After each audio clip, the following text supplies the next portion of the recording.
واقعا هیچ چیزی مثل غافلگیری نیست. صبح روز عملیات دی وقتی نیروهای متفقین از اون دور پیدا شدن، نازی‌ها را کاملا غافلگیر کردند. اونا اصلا آماده حمله به اون بزرگی نبودن.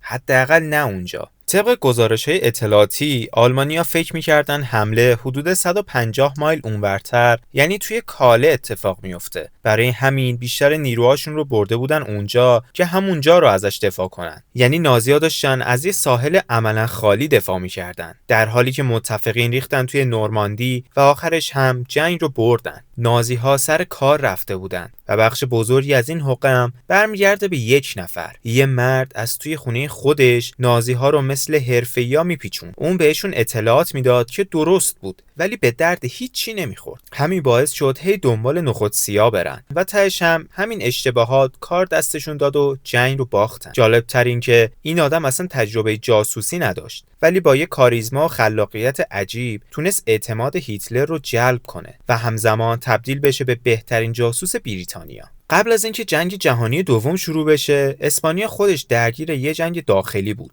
بین جمهوری‌خواها و ملی‌گراها. هیچی از به اندازه خوان پویول گارسیا از جنگ بدش نمی اومد. اون یه مزرعه‌دار ساده از بارسلونا بود. دولت مزرعه‌اش رو ازش گرفت، مادر و خواهرش رو گروگان گرفت و خودش رو هم مجبور کردن که به جنگ بره. اون از افراطی‌گری‌های هر دو طرف متنفر بود. پس وقتی جنگ جهانی دوم شروع شد، با خودش گفت باید برم یه کاری کنم که جلوی آلمان نازی رو بگیرم. رفت سفارت بریتانیا توی مادرید و گفت من حاضرم از آلمانی‌ها جاسوسی کنم. ولی انگلیسی‌ها بهش شک کردن و ردش کردن. پویول هم گفت باشه، پس باید برم یه راه دیگر رو امتحان کنم. این بار رفت سفارت آلمان و خودش رو به عنوان یه طرفدار دو آتیشه نازی‌ها که برای دولت اسپانیا کار میکرد جا زد. اون موقع آلمانیا توی بریتانیا شبکه جاسوسی درست حسابی نداشتن و بدجور به هر کمکی احتیاج داشتن. پس برای همین پویول رو استخدام کردن. بهش یه کتابچه رمز، یه شیشه جوهر نامرئی و 3000 پوند پول نقد دادن و گفتن به لندن برو و از انگلیسی‌ها جاسوسی کن. اما پویول به جای لندن به پرتغال رفت و فقط تظاهر کرد که از لندن گزارش میده. اون فقط با یه نقشه بریتانیا و یه راهنمای گردشگری که از کتابخونه ملی گرفته بود. اون شروع کرد توی نامه‌هاش از جاهایی که رفته و مثلا چیزایی که دیده حرف زد. مثلا تمرینای نظامی توی دریاچه ویندرمر یا کشتی‌های جنگی که از جنوب غرب حرکت می‌کردن و بین این گزارش‌های نظامی کلی جزئیات پیش پا افتاده می‌نوشت که واقعی‌تر به نظر بیاد. مثل اینکه تو مرکز شهر لندن پیاده روی کرده، رفته کافه‌های محلی رو دیده و حتی می‌نوشته کی حالش بد شده و کی مریض بوده. برای اینکه قضیه رو واقعی‌تر و خفن‌تر کنه، پویول شروع کرد یه شبکه کامل از زیر مجموعه‌ها یا همون مامورهای فرعی ساخت که انگار از سراسر کشور دارن بهش اطلاعات میدن. یکیشون یه تاجر سوئیسی آلمانی بود که توی لیورپول مستقر بود. یکی یه دانشجوی ونزوئلایی توی گلاسکو بود و یکی دیگه هم یه پرتغالی بود که توی ولز زندگی می‌کرد و حتی گفت یه خلبان داره که قبول کرده نامه‌هاشو از لندن جابجا کنه. برای تک تک این مأمورها هم یه گذشته کاملا ساختگی ساخته بود. داستان زندگی، خانواده، فامیل و کلی هم درباره‌شون ریز ریز نوشت. البته هیچ کدومشون اصلا وجود خارجی نداشتن.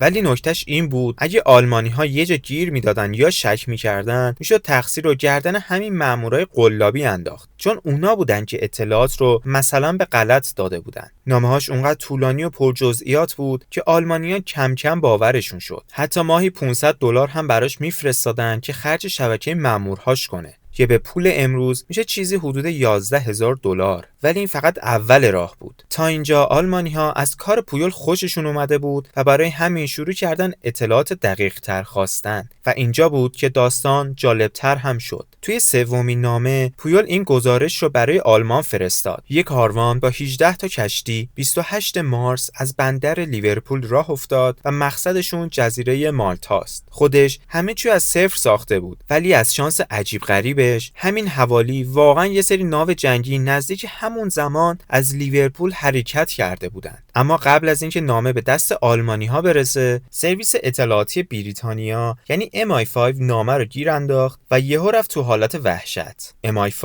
یه عملیات تمام عیار راه انداخت که این شبکه مرموز جاسوس‌ها رو پیدا کنه. ولی خب معلومه هیچی پیدا نکردن چون اصلا وجود نداشت. تا اینکه وقتی واقعا نشستن نامه‌های پویول رو دقیق خوندن، به یه چیز عجیب برخوردن. یکی از مامورهای پویول نوشته بود مردم گلاسکو برای 1 لیتر شراب هر کاری میکنن. همین جمله همه چی رو لو داد. 1 لیتر شراب، این اصلا به سبک نوشتن معمولی انگلیسی‌ها نبود و تازه انگلیسی‌ها اون موقع از واحد لیتر برای شراب استفاده نمی‌کردن. بعدش MI5 فهمید که آلمانی‌ها واقعا منابعشون رو هدر دادن و دنبال همون کاروان الکی کشتی‌ها که به سمت مالتا گفته بود رفتن. دیگه مشخص شد هر کی نامه رو می‌نویسه داره به نازی‌ها اطلاعات قلابی میده که گیجشون کنه و بدجور هم جواب داده بود. MI5 اونقدر تحت تاثیر قرار گرفت که پویول رو پیدا کرد و گفت بیا تو رو تبدیل کنیم به جاسوس واقعی بریتانیا. آوریل 1942 پویول واقعا به لندن رفت و اسم رمز گاربو رو بهش دادن. حالا دیگه به اطلاعات واقعی نظامی دسترسی داشت و قرار بود پیچوندن آلمانی ها رو به یه لول بالاتر ببره. متفقین داشتن برای حمله غافلگیرانه به سواحل شمال آفریقا برنامه‌ریزی می‌کردن، جایی که نیروهای نازی‌ها کم کم داشتن قدرت می‌گرفتن. توی چند ماه بعدش گاربو شروع کرد خیلی نامحسوس یه سری نشونه‌های دقیق دادن که انگار قرار حمله اصلی به جای آفریقا به نروژ انجام بشه. یکی از مامورهاش دیده بود تمرینات نظامی کوهنوردی دارن انجام میدن و نیروهای کانادایی تو شرق اسکاتلند جمع شدن. یکی دیگه از مامورهاش هم شایعه‌هایی شنیده بود که نیروهای روسی دارن به سمت غرب پیشروی میکنن. بدون اینکه حتی اسم نروژ رو مستقیم بیاره، کم کم یه تصویری ساخت که نشون میداد هدف احتمالی حمله نروژ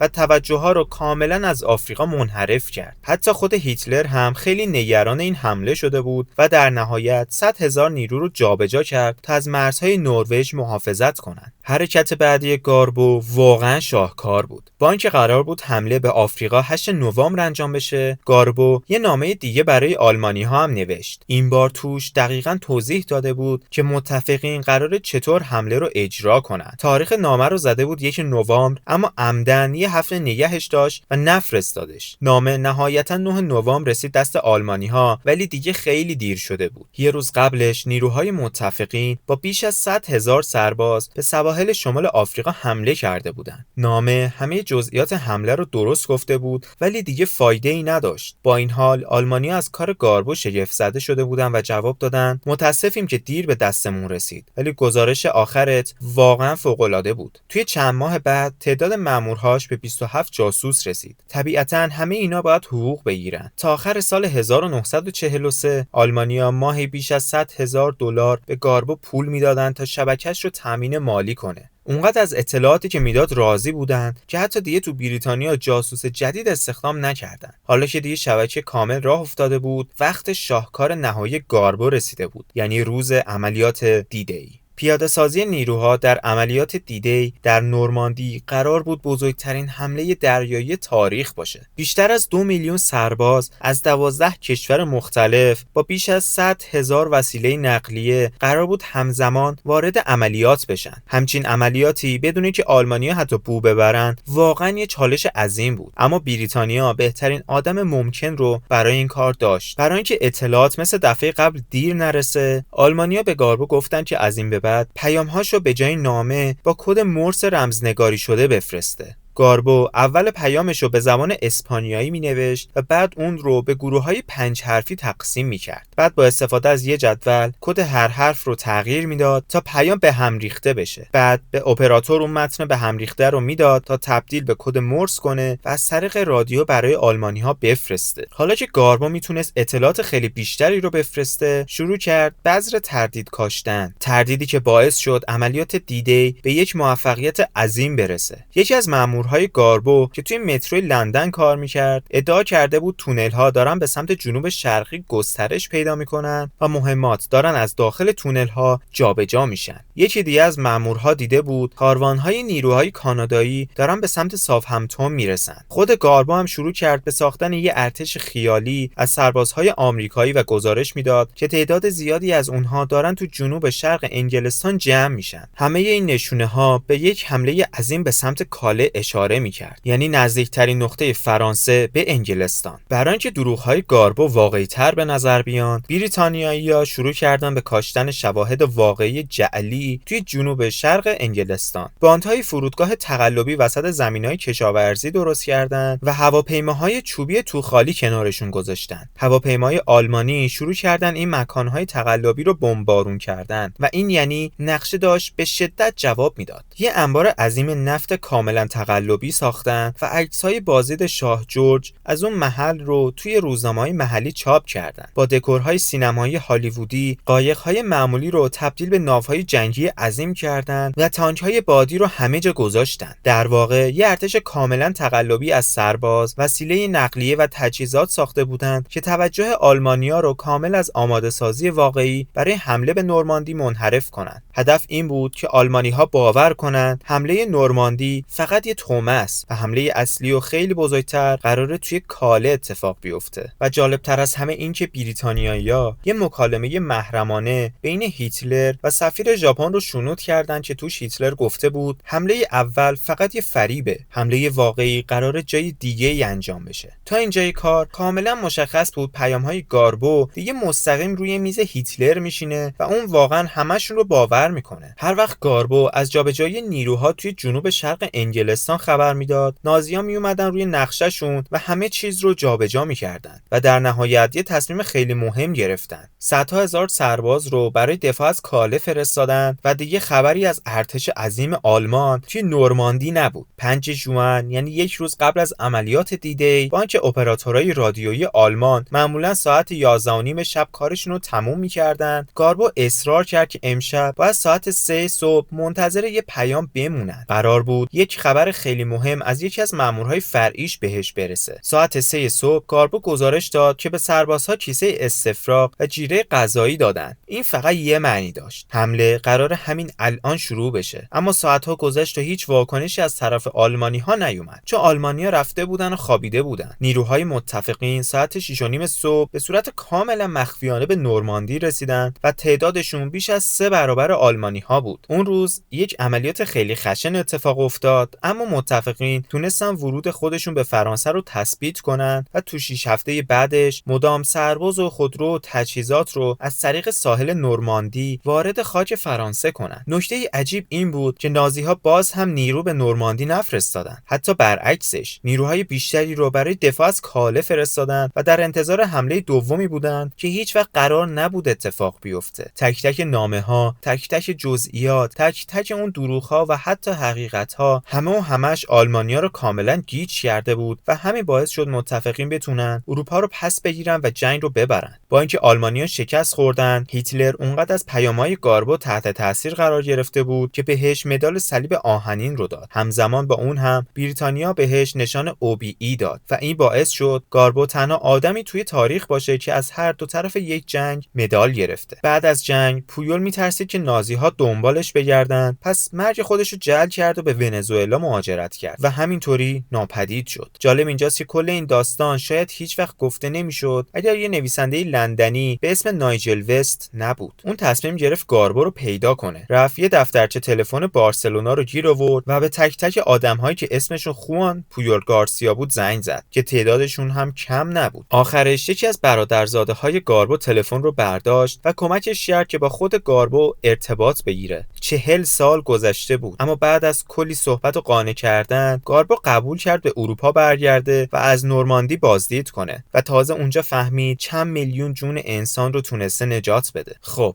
اینم از داستان خوان پویول گارسیا و عملیات دی. اگر از این ویدیو خوشتون اومد ویدیو رو لایک کنید و کانال عمق روشنایی رو هم سابسکرایب کنید. زنگوله رو هم بزنید تا از ویدیوهای جدیدمون باخبر بشید. فعلا تا ویدیوی بعد، خدا نگهدار.